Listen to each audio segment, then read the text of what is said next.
Assalamu alaikum, shalom, hotep, namaste, duanter, jambo, ashe, and all the greetings of love and light to the darkest minds of the light. This is NapahShadah, and I'm coming today to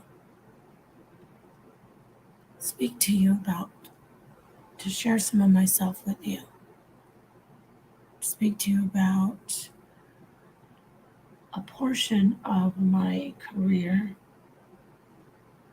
which is to be a transition doula. Some call it death doula. Some may call it grief counselor, but it goes beyond that. Anything to do with transitioning, anything to do with the preparation of, the coping with, the preparing for. I think I said that. Yes, I said preparation. It's late. But get anything to do with the event of what many call death. Anything to do with that is what I assist individuals and families with. The reason I'm speaking on this is we're coming quickly upon the month of October, and I was considering just the energy and the spirit that's coming when the veil is thinnest. And so,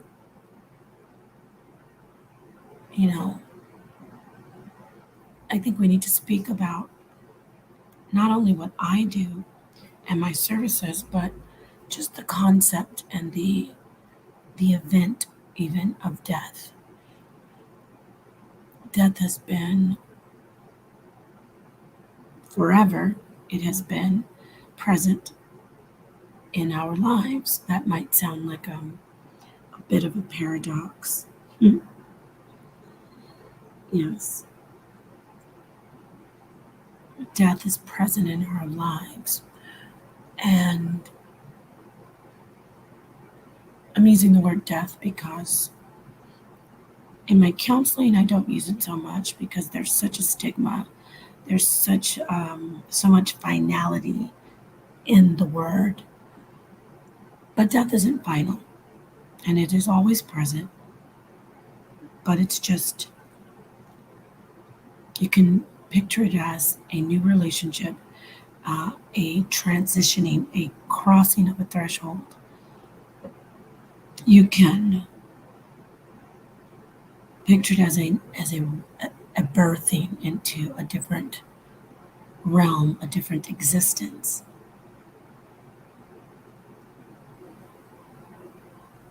While still holding on to the existence that you held, the position you held in this realm, in this lifetime. What am I saying? Well, when the spirit leaves the body, the energy leaves the body. And this is science. We have scientist, anesthesiologist Hamaroff, and quantum physicist Roger Penrose, speaking on the energy, consciousness leaving the actual cells, microtubules to be specific. Not really wanting to get too deep into science, but basically when energy leaves the body, when the spirit leaves the body, that in itself is a whole process. But when the spirit leaves the body, it doesn't, I'm doing air quotes, die. No. So there is essentially the essence of the person, each individual, if you want to call it soul. We are all immortal. We are all immortal. Every single person is immortal.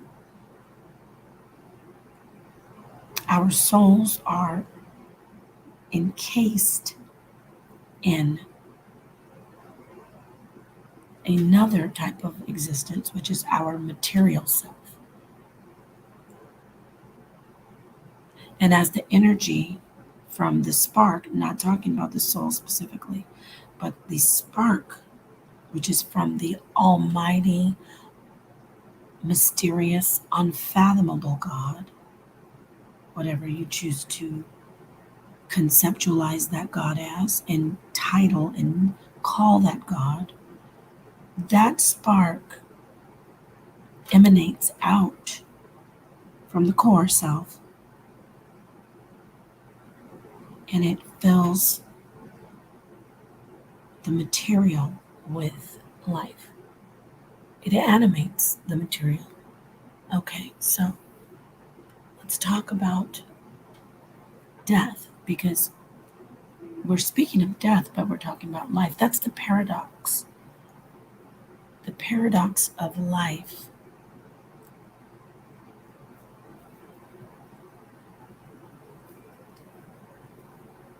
and existence is that death is a part of it. So, what we do as we go through life, we want to keep it balanced. We want to keep things balanced.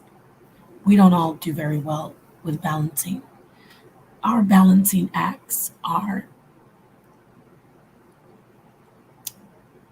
they they leave a lot to be desired as humans in this realm. That's why there's so much toxic energy, low vibrational energy, which is greed, jealousy, lust, envy, gluttony. One second, I need one moment.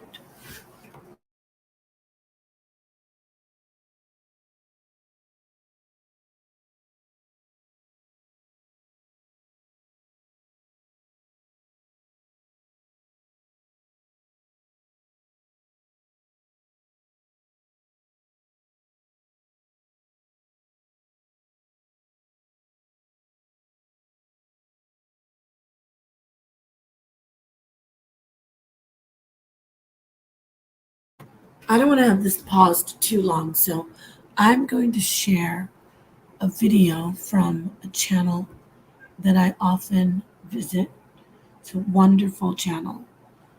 There's so much information, so many amazing people, professionals, historians, scholars, philosophers, and I'm honored to have been welcomed into that particular uh, clique. It's not a clique, but you know what I mean, the group of people on this channel. It's called Esoteric Thoughts. I will be sharing it in post production in my description box, and I will go and well, no, and I'd like for you to go and subscribe. I have an interview that I did on that channel. So I have something to do. I just got, actually, I'm talking about um, being a doula, and I have a client who's contacting me. So this will be a perfect moment for me to just play the video that I have. It's titled Your Higher Energy, NapahShadah, and Esoteric Thoughts. The host, the owner of the channel is Esoteric. And so he interviewed me about energy, spirit, and death.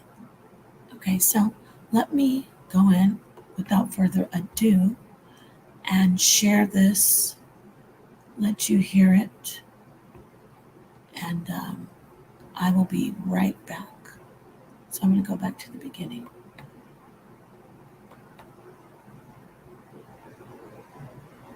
A word that you mentioned quite a lot.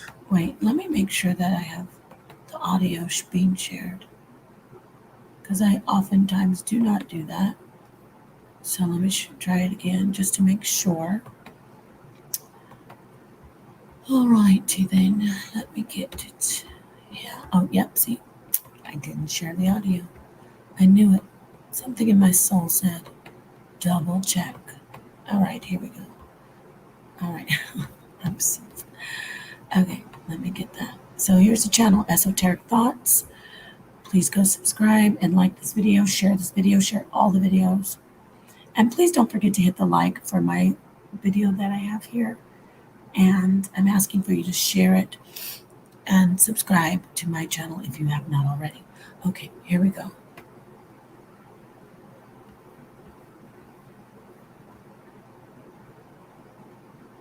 A word that you mentioned quite a lot that many subscribers often email and contact me about, but I don't really discuss often enough, is energy.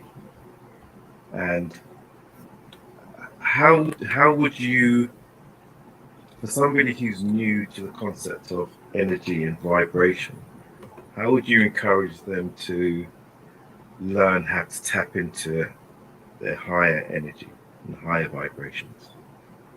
Right, that's a great question. Before you do anything and try to work with energy, you need to first clear your.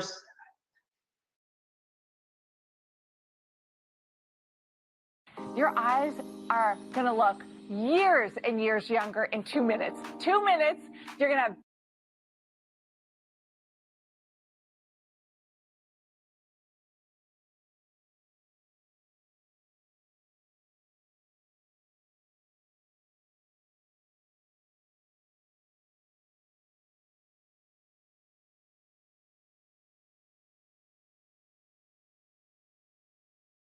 There's some people know this term, surface mind. So your like, what's the opposite of subconscious? Your surface mind, the way you intake information, you need to clear that. Secondly, and the way you do that is, fasting, meditation, prayer, any type of trance-like disciplines or practices that you do. So, okay. Then once you do that, in all of this, you need to stay connected to who you call God, or who the other person calls Allah, or another person calls Yahweh, another person calls Yahweh. You have to connect. So I should have said that first. First, you need to you need to understand that you are connected to that power.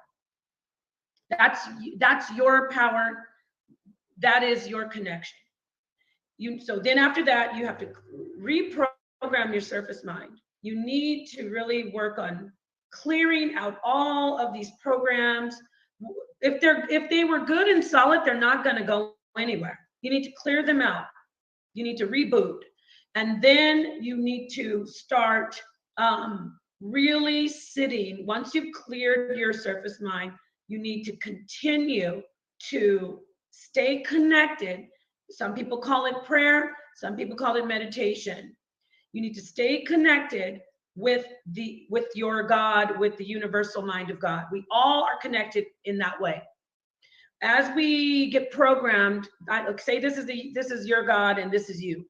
As we get programmed, things come between us and that power, that energy. So it weakens us. I think I said this is us, or maybe this is us. Okay, say this is us and this is God. So as we become programmed, we become weaker. So we can't manipulate the energies. We can't do these wonderful things that we see in the movies. Only superheroes can do that. No, we can do it. But we've been taken away from our power. We need to get back to that mind of God, which we all have universally, all of us. It's exactly the same that is vibrating in you, that's vibrating in the person who might not like you, in the person who's sending you the hate mail. But theirs is very, as I said, they're so far away that they've become, I call it a lead person, because we're all soul alchemists and we are the golden people. We're the illuminated, the representation of light. So with the lead people, they are just like, let's talk about the importance of taking care of your mental health. The key to great therapy is finding a therapist you can vibrating on that low frequency and hate. Oh, I gotta eat. Sex. Laughing at people getting hurt. Ha ha ha. You know, it's just like, so the answer is, how do we tap into that energy? You have to stay connected to your power. And the power that you stay connected to is my power. That's exciting. So your power, oh, by the way, when I say your power, I mean the God that we call the infinite God. I'm not talking about you as a God. There are three existences in oneself. There is that power that I'm talking about, that one infinite power that we call the Spirit of God. There's our soul, which is our soul consciousness. It is us. That's how our signature, it's like macrocosm, the big God, microcosm, that's us, the soul consciousness, how we work our godhood in this realm. So we have the big God, us with little God, and then we have our material flesh existence. So when I say your God is my God, I'm talking about that, the big infinite. When I say big, I'm saying the one that is, we can't fathom. But the beautiful thing is, as we get closer to that one universal mind of God, our soul, our godhood, our soul, our consciousness starts to power up. And in powering up, that's when we're like, wow, I can read your mind.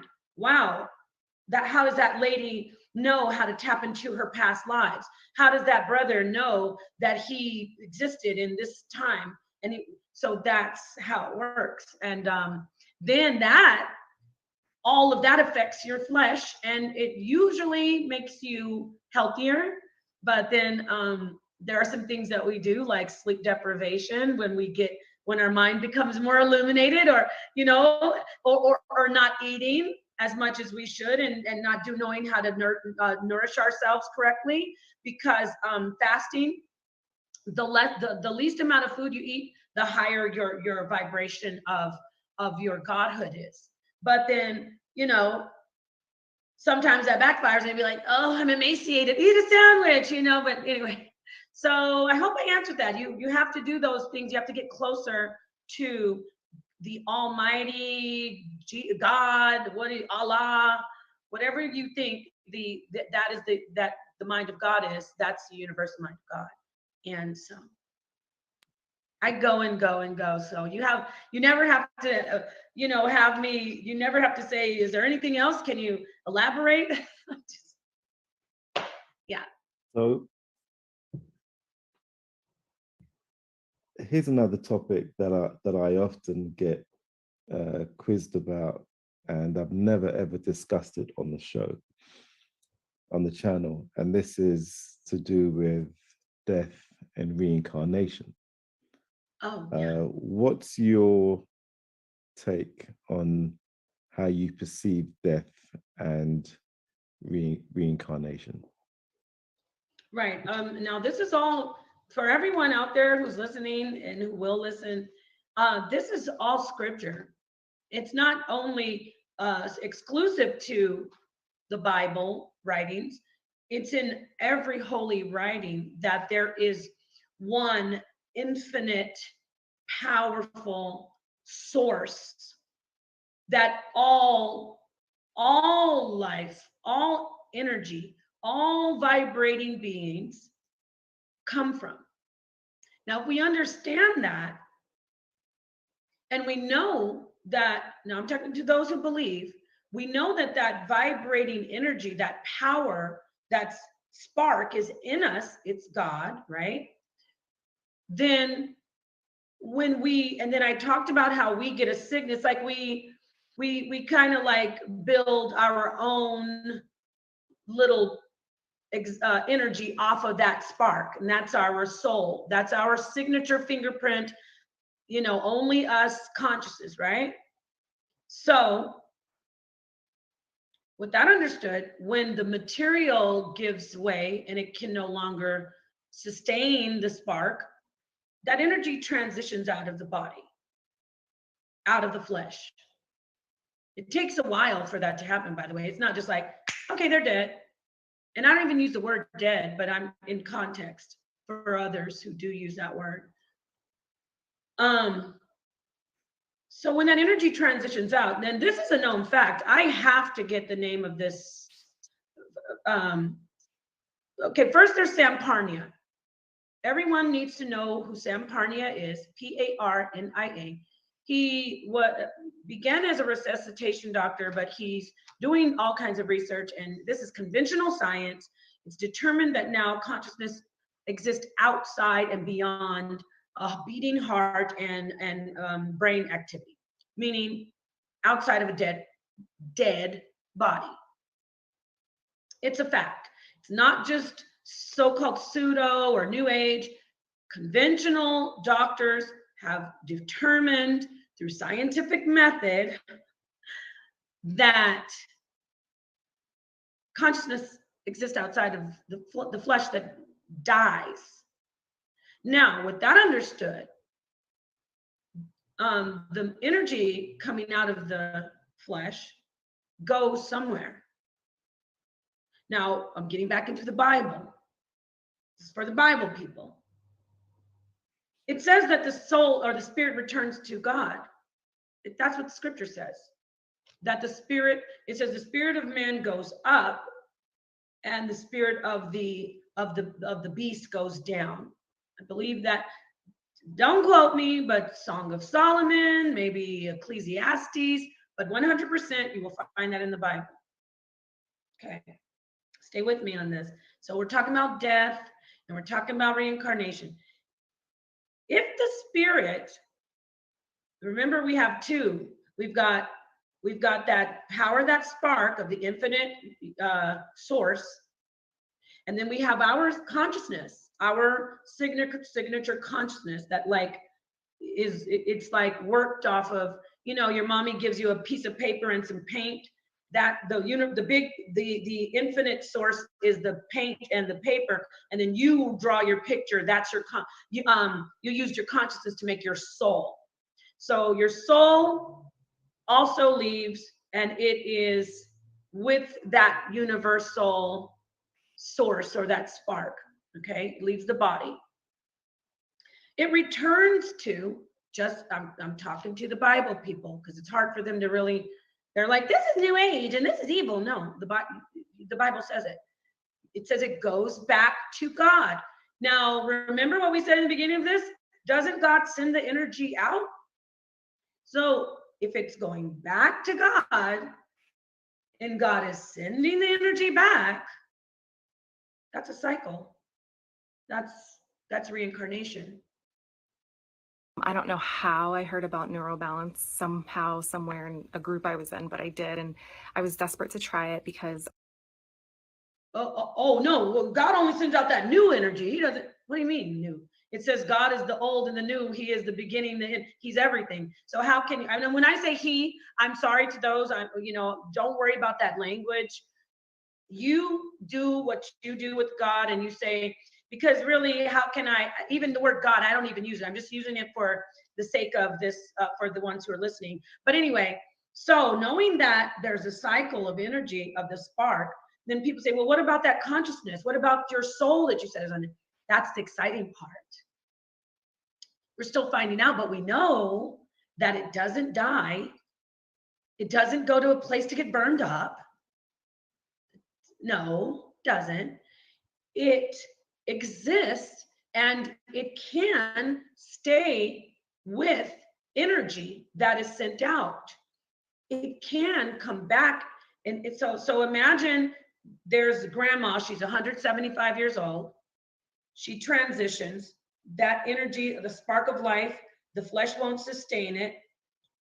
Oh, and by the way, as a transition doula, the flesh has to release. This is something a little deeper, and maybe I could do this with you later, but the flesh, no one just, let me say this correctly. You have to decide in your soul to let go of your spirit. So you know how we say we can't control dying? No.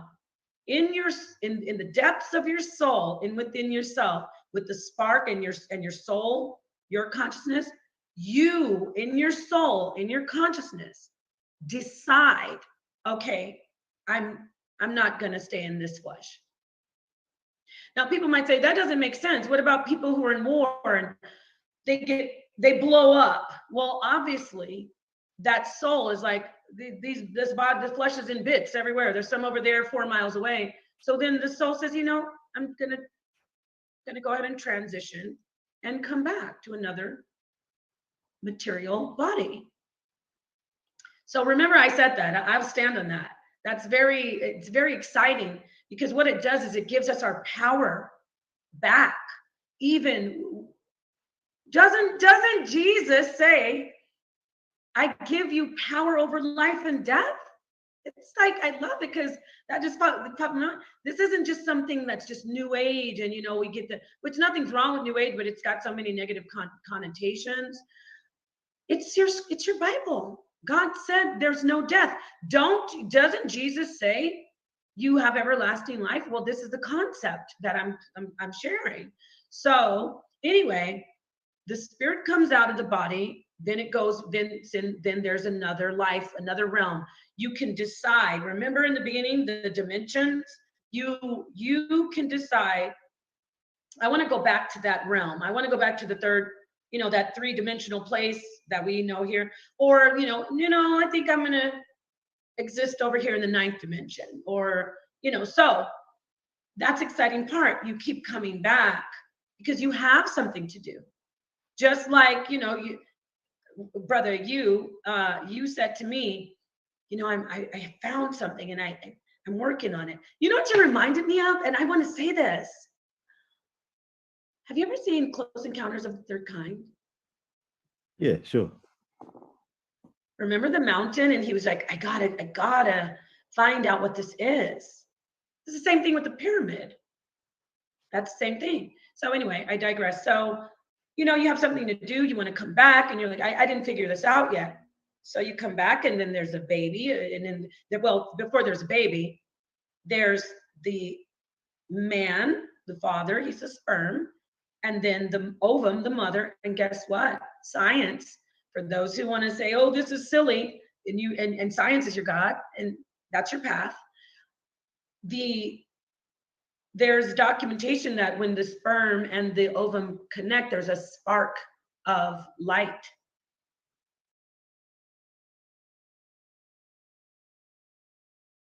Your eyes are gonna look years and years younger in 2 minutes. 2 minutes.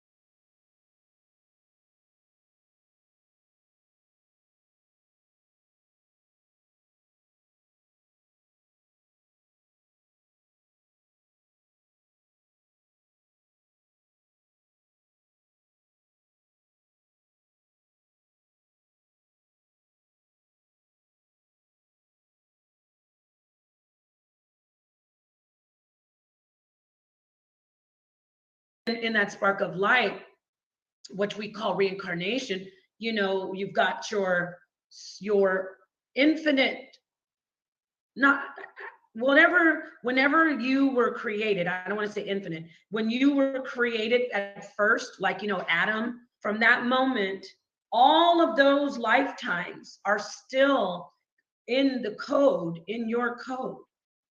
It's encoded in you, in your DNA. I think it said something ridiculous in mainstream science that 99% of DNA is junk DNA. I don't think so. It's just that we can't unlock it. And that's when we just start talking about the Akashic records and past lives. And it's exciting that I actually saw 2 of my past lives. One of my past lives, I was a female and I was lined up on the ziggurat. I just assumed when I thought ziggurat, I was like, okay, that was the ancient Aztec or something, but it could have been Babylonian. but I believe it was the ancient, it was Aztec, because of I was lined up to be sacrificed. So in 2 of my past lives that I've recalled, I was, and in the line, I'm feeling the spirit. I'm getting emotional a little bit. So, but in the line, there was another woman with me when we were young, and she put her arm, or like her hand on my shoulder, and we were consoling each other. So it was really exciting. And then in another one, I was actually, I had a family, a husband, and he was holding our newborn baby, and he actually, this sounds bad, y'all, but I'm gonna tell you what I saw. He had actually turned on me and told this group of like during the witch hunts, the trials in Europe. He had, I believe it was Europe, it might have been the New World, but he had told them that I was a witch, and they actually were chasing me, trying to put me on the stake, but instead of, they didn't get me on the stake, and I was, they were just setting me on fire, and I was running on fire, and they were laughing, and it was like I was flipping and rolling and trying to put the fire out. But it's kind of, sorry to not to bring everybody down, but my point is, I had those recollections of past life. Hopefully the next recollection it'll be something pleasant. But for me, it's all pleasant, because it is exciting to say, oh, wow, I understand myself today. I understand what's going on with my spirituality. So, talking about reincarnation, that's what I was answering. I took the long route to talk to you about reincarnation in life and death. Do you see any correlation between reincarnation and ancestor veneration? Oh, yes, definitely. Because remember, I said DNA, that's all in there. And we come from our ancestors, it's our DNA. So there's a connection there. It's definitely 100%. Yeah. And I believe that our spirits are magnetized. When I said the spark, it comes back in the whatever sperm and ovum, our energy, because remember, we're all talking about everything in this realm is sound, meaning vibration. Even light is sound. And people say, you're ridiculous when I say that. But you understand there's a frequency, there's a vibration and energy. So everything is sound. So when that energy returns, it knows exactly where to go, what DNA to go into, what person, what family, what ancestors. Yes.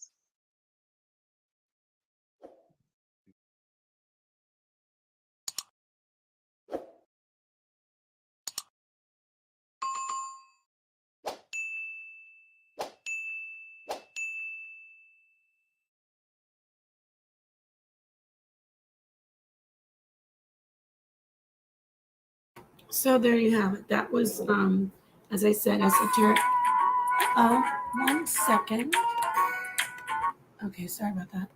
That's Esoteric Thoughts, and that was a video that I did just detailing some of my teachings on my philosophy and my conceptualization of the spirit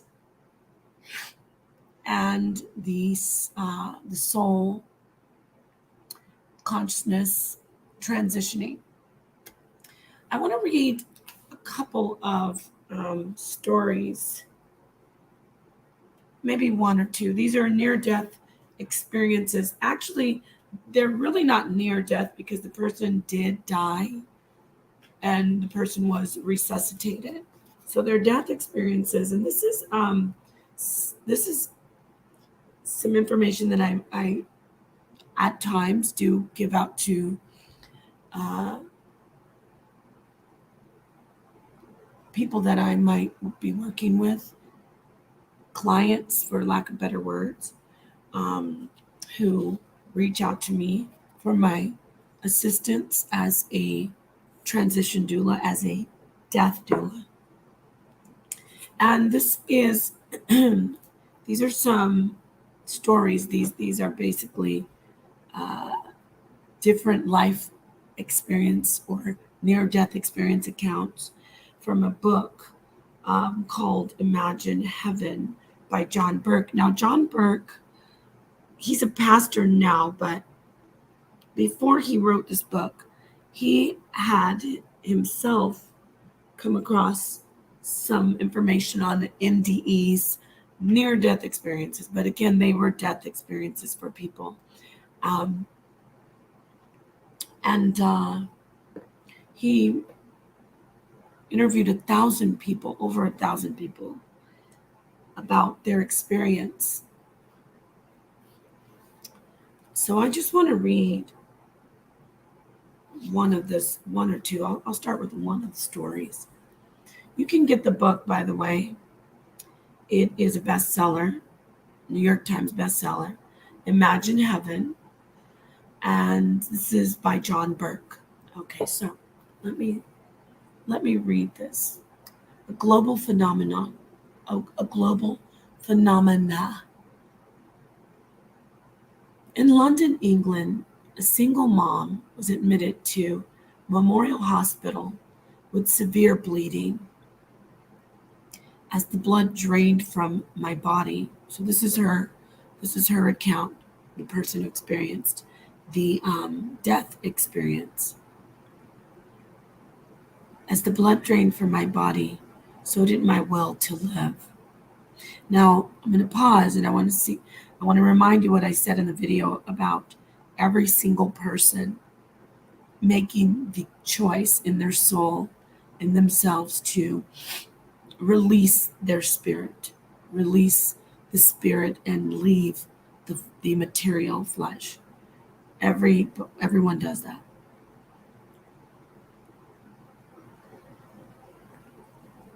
When you look at it that way, you know that we have power over death. Now, if a body, as I said in the video on esoteric, if the body is too damaged, or like with this woman's account, if the pain, if you just are, experiencing something so painful or just unbearable, you will make the choice to release your will to live. Okay, so let me say this again. Let me read this. As blood drained from my body, so did my will to live. I heard a pop sound, and suddenly the pain stopped. I had a very clear view of my body as they ferociously worked on me. So this out-of-body experience, very common. They ferociously worked on me, hooking up a transfusion and other tubes. I recall thinking that I just wished they would stop. I looked horrible, and my color was very bad. The fact that I was having these thoughts from within inches of the ceiling, didn't bother me or confuse me. I was totally conscious, even though I had heard a nurse, the only one in a blue smock, tell the doctors that I had lost consciousness soon after entering the emergency room. I was very aware of every detail of the events and the room. I was aware of a tunnel which appeared suddenly, and I was being pulled into it. I was happy to be away from that tense scene below. I floated toward the tunnel and passed right through a ceiling fan, and then the ceiling. The blackness of the tunnel was churning, and I began to gather speed. I was curious about my present body, or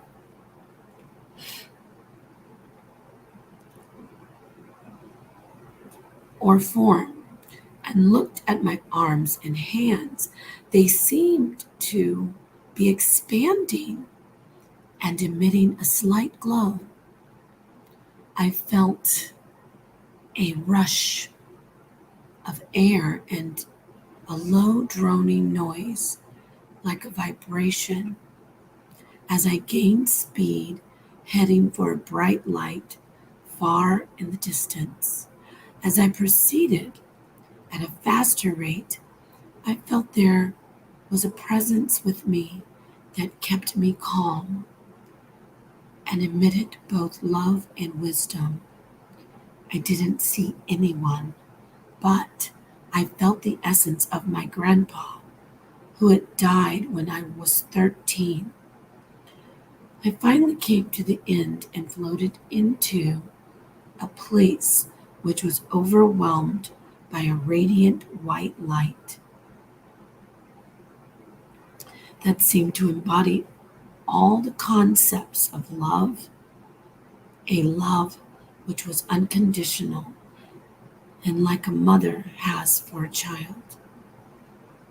I left parochial school at 17, feeling that I had been released from an unyielding prison and was far from religious, but I knew in my heart that this was God. Words can't describe my awe in this presence. I could tell he knew my every thought and feeling. The next thing I knew, I was seeing a sleeping baby. I knew to be me. I watched with fascination as I saw the highlights of each stage of my life. I felt every good or bad deed I had ever done and its consequences upon others. It was difficult, a very difficult time for me, but I was supported by unconditional love and weathered the painful parts. I was asked telepathically about whether I wanted to stay or return. Suddenly, I was popped back into my body and searing pain tore through my lower body. The same nurse in the blue smock was giving me a shot and telling me to relax and that the pain medication would soon begin to take effect. It seemed as if I had not been unconscious for more than a few minutes. Yet my visit to the quote other side unquote seemed to last hours. While out of my body in the ER, I noticed a red label on the side of the blade of the ceiling fan facing the top of the ceiling. I asked if someone would please listen to my incredible experience and was told that they had no time. Only one nurse in the hospital listened to me. She did so after I told her a few details of what she had said to the doctors and nurses while I was unconscious. She told of hearing of others who had been brought back from the brink of death with similar tales. I finally convinced her to get a tall ladder and see for herself the red sticker whose appearance I described in great detail on the other side, hidden on the hidden side of the emergency room ceiling fan. The nurse and an orderly saw the sticker confirming all the details of its appearance I described. Sounds like a fantastic, wishful fairy tale or some sort of hallucination, yet this British mom is not alone. People from around the world claim similar, hard-to-believe stories after experiencing medical miracles of resuscitation. Can we just dismiss such widespread global phenomena that many skeptical doctors have found scientifically convincing.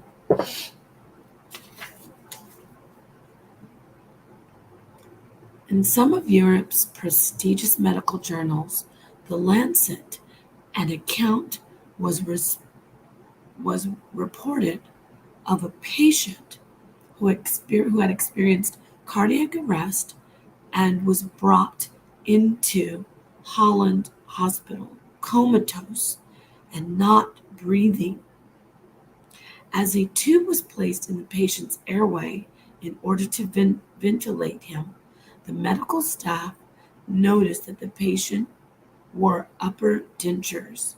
The dentures were removed and tucked into the drawer of a nearby crash cart while the patient was in a deep coma. After resuscitation, the patient was moved to another room where he remained unconscious. A week later, the patient regained consciousness. When the nurse came in, he exclaimed, "Oh, that nurse knows where my dentures are."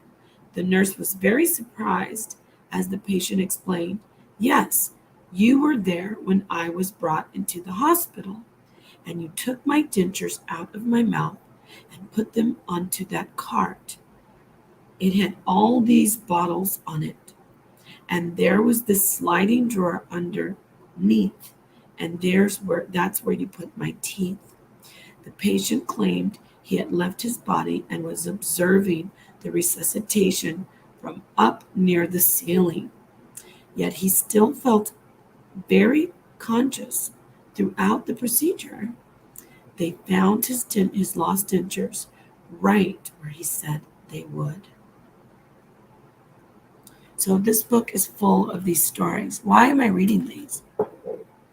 Because we're talking about what we know as death, but we must re-examine it and we have to redefine it.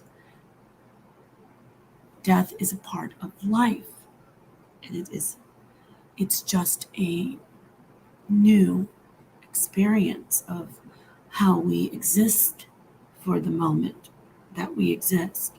When we transition, when our energy, which is the spark of life, with our soul imprinted onto that, I should say, it's coupled with it. It's like it's conjoined to it. When that energy starts to dissipate, starts to leave the body, and we make that choice for it to do so, we do not die, meaning it is not final, it is not an end. I want you to understand, as a transition doula, as a death doula, as someone who's fascinated with death, someone who assists others to understand death and not see death as something bad. Is it painful to lose loved ones in the form of material? Of course. It's a very painful experience, and it changes not only the person who transitions, it changes the loved ones. It changes those, now when I say loved ones, I don't just mean immediate family and people who have met those who have transitioned. Anyone who has been touched by the life, the energy of the one who transitioned is changed. You have a new relationship with that individual. That individual is not dead. Not in the sense that we know dead to be the definition of gone, no longer existing, ended. No. And I hope, I know that this brings so much peace and joy in a time of great despair for those who are experiencing loss and grief, and not just those who are experiencing loss and grief, for those who are approaching a transition. When the material body can no longer sustain that vibrant energy,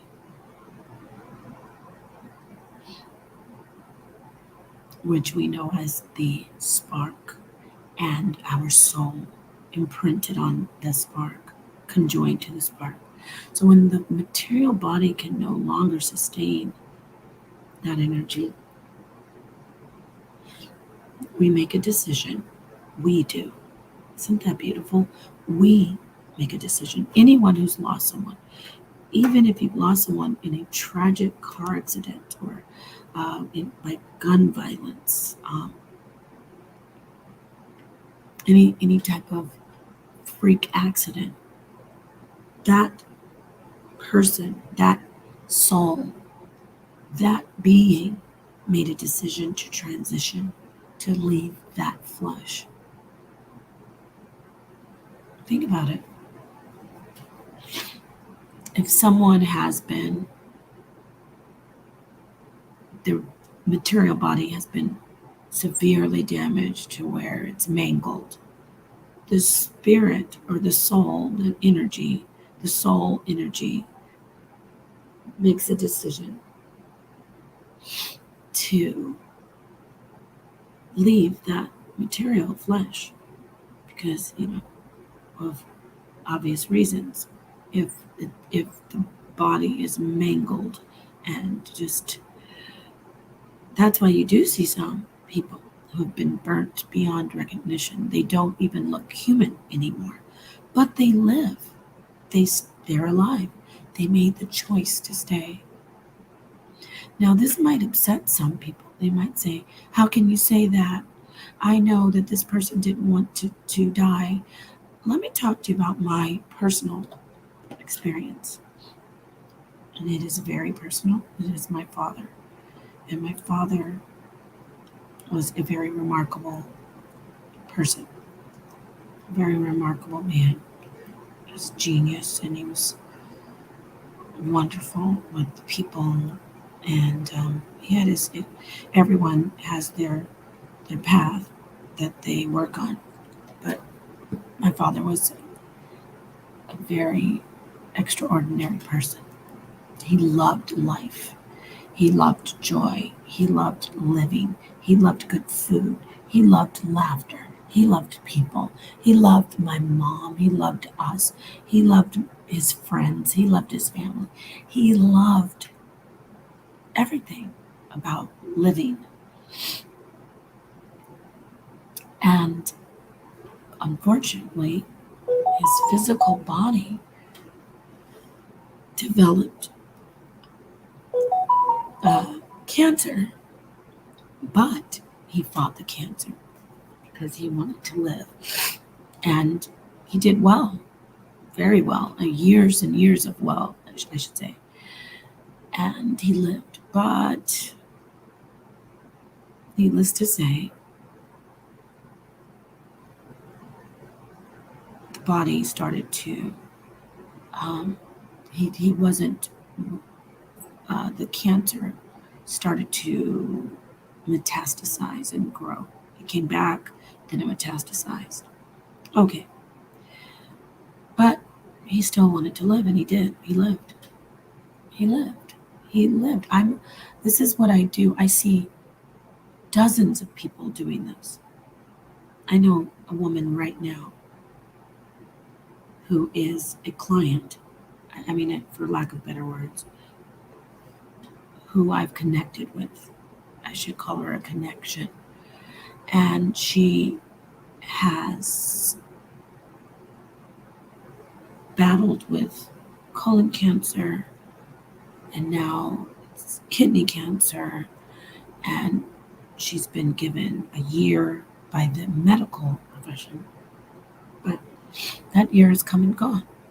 The cancer has metastasized, but her body is working to where, of course, she's getting treatment. I'm all for conventional medicine, but I'm for holistic healing and naturopathic medicine as well.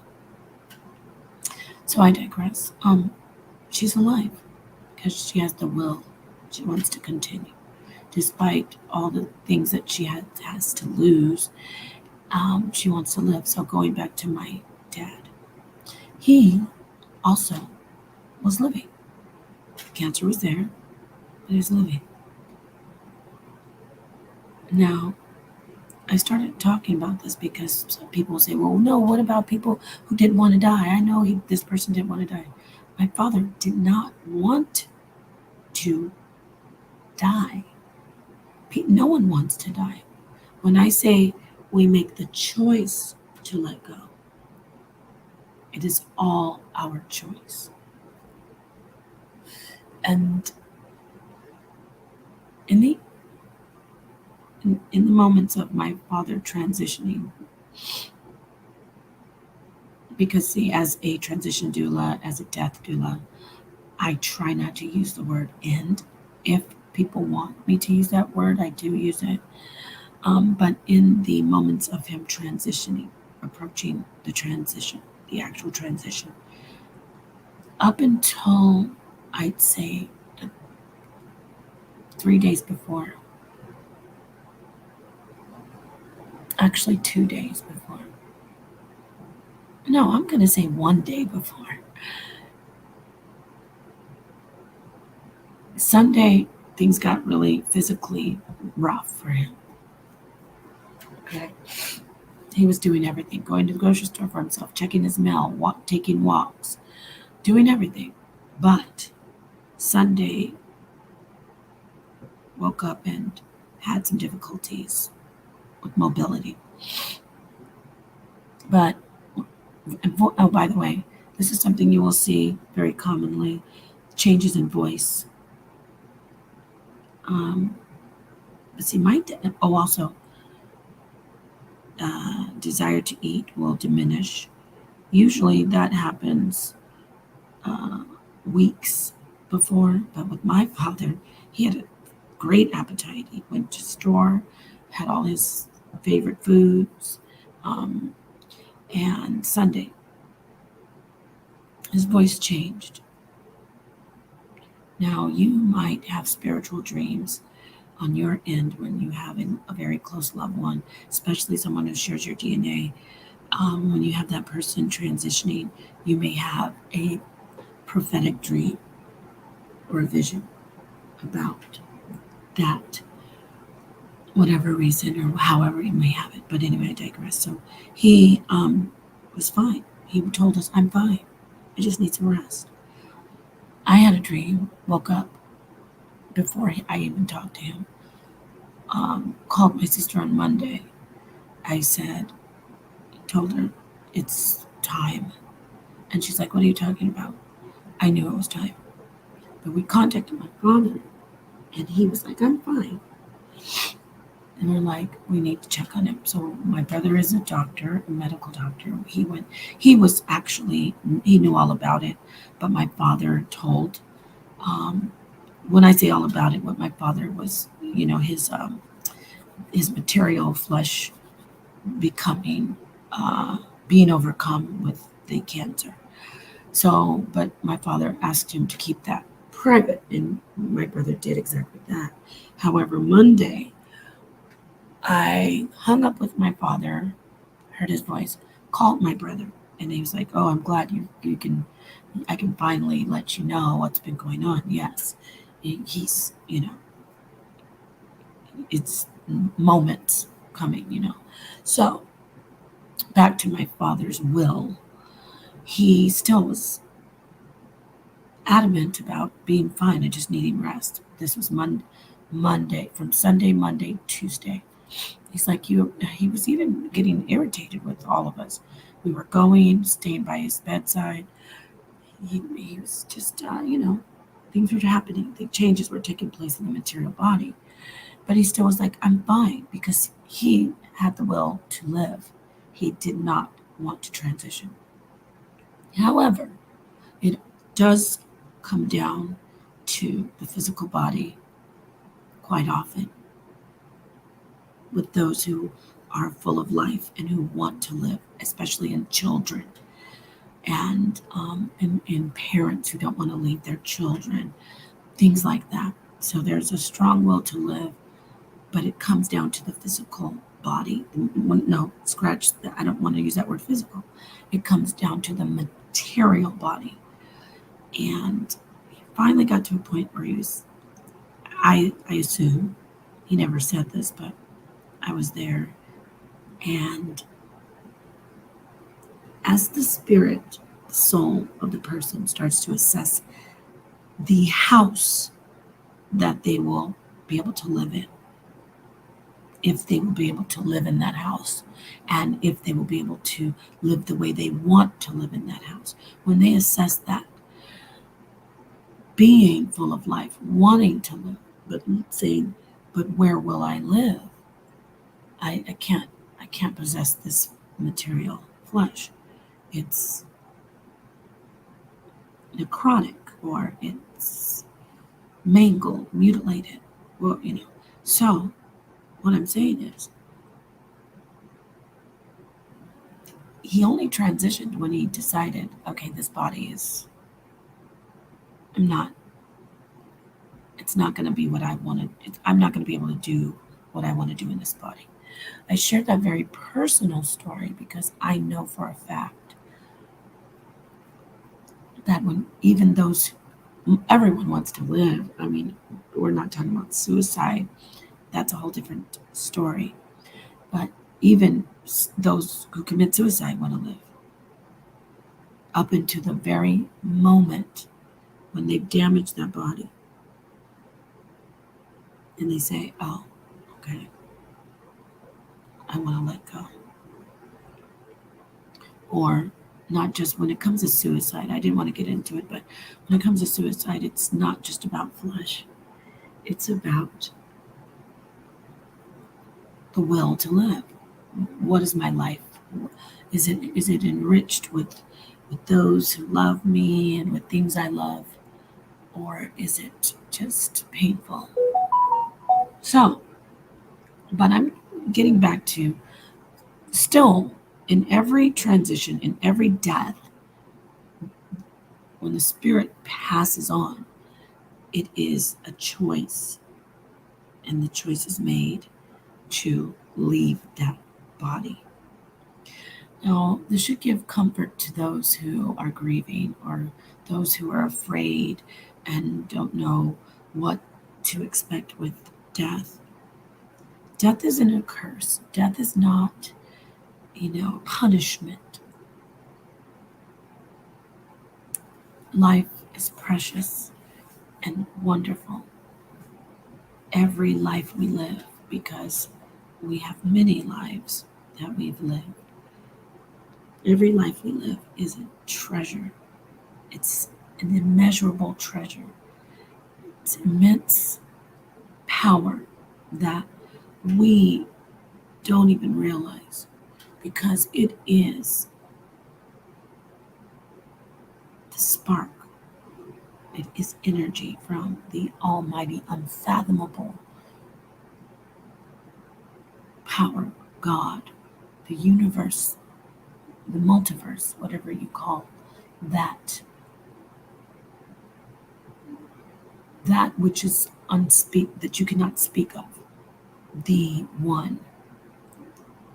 So that's why all life is so precious. We've been lent a spark from the everlasting, unfathomable God. When I say God, because a power that is over us, that we can't even wrap our minds around it. Yet it is within us. It has been lent to us by the universe, by the multiverse, by the unfathomable, unseen, mysterious, omnipresent, omnipotent, omniscient God. So every life is so precious, and we just savor it. We We take that spark from the moment in the womb and we start to imprint a soul onto it through consciousness. Oh, consciousness, elusive as you are ever present. More paradox. With that said, I'd like to leave you with just the understanding that death is not final. Death is not, it's not evil. It's not a punishment. Is it painful to those who cannot touch or hear the actual voice coming from the person's flesh? I'm not talking about recordings, but does it hurt? Yes, it hurts, but we can reduce some of that pain by understanding the everlasting presence of death,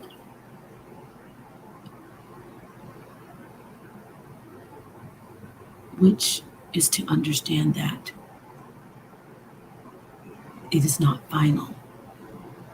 Death in itself is, and it's, how can I say this? When there is death,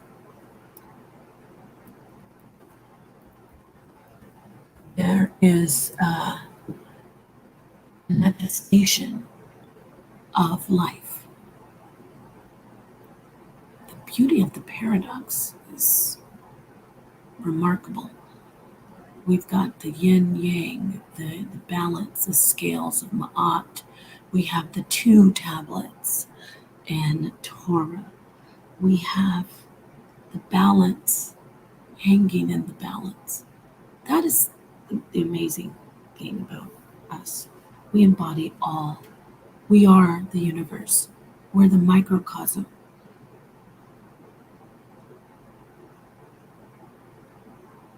We look at ourselves metaphysically. We look at ourselves in every physical way.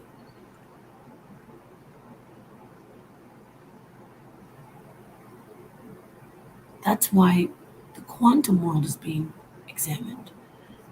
You know, it's the unseen, so to speak, you know, down to the little atoms and electrons and protons, quarks, neutrinos, my favorite neutrinos. So anyway, I hope this helps.